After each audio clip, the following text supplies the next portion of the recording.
سکوت می کند تو را این دل بیقرار من، به جرم روزگار زشت، به جرم مردمان بد، به جرم فرهنگ غریب، به جرم افکار پلید. سکوت می کند تو را، سکوت می کند تو را به جرم بیگناهیش، به جرم ممنوعه عشق، به جرم رسوایی خویش، به جرم درد آشنا. سکوت می کند تو را این دل بیقرار من.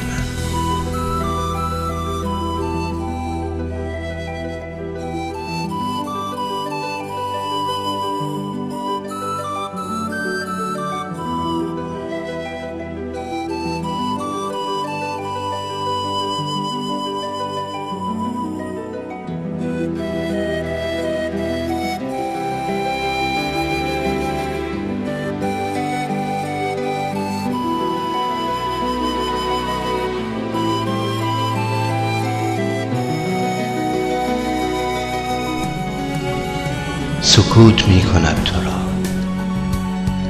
سکوت می کند تو را تا گذر زمان تلخ، تا ته اعتماد تو، تا خود پرواز یقین به وقت رویای حزین.